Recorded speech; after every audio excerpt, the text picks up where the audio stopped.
Is a cat in a sealed box simultaneously alive and dead? This famous, baffling question has become the ultimate symbol of the weirdness of reality. It came from the mind of a man who helped build our modern understanding of the universe, only to become one of its most famous critics. This is the story of Erwin Schrödinger. Born in Vienna in 1887, Schrödinger was a brilliant physicist who, in the 1920s, became a central architect of the new, revolutionary science of quantum mechanics. At the time, physicists were struggling to understand the dual nature of matter, how an electron could be both a particle and a wave. In a burst of genius in 1926, Schrödinger formulated a single, elegant equation that described the behavior of these quantum systems. The Schrödinger equation became a cornerstone of modern physics, describing not where a particle is, but the probability of where it might be found, treating particles as wave functions of pure potential. But Schrödinger grew deeply unsettled by the implications of this new reality, particularly the Copenhagen interpretation, which suggested that a particle exists in all possible states at once, a superposition until it is observed. To Schrödinger, this was absurd when applied to the world we know.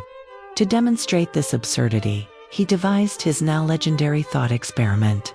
Imagine a cat placed in a steel box, along with a tiny amount of radioactive material. If a single atom decays, it triggers a mechanism that releases poison, killing the cat.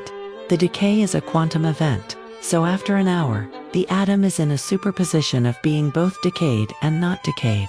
According to the Copenhagen interpretation, this must mean the cat, its fate tied to the atom, is also in a superposition. It is both alive and dead until the moment someone opens the box to check. Schrödinger never meant for this to be taken literally.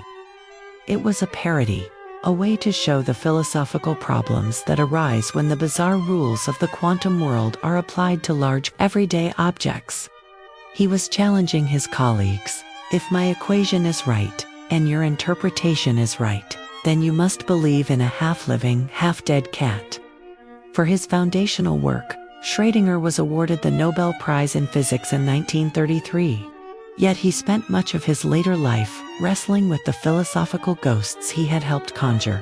He died in 1961, a giant of physics whose name is forever linked, not just to a fundamental equation of reality, but to an unopened box and its paradoxical inhabitants, symbol of the line between the world we see and the strange, probabilistic universe that lies beneath.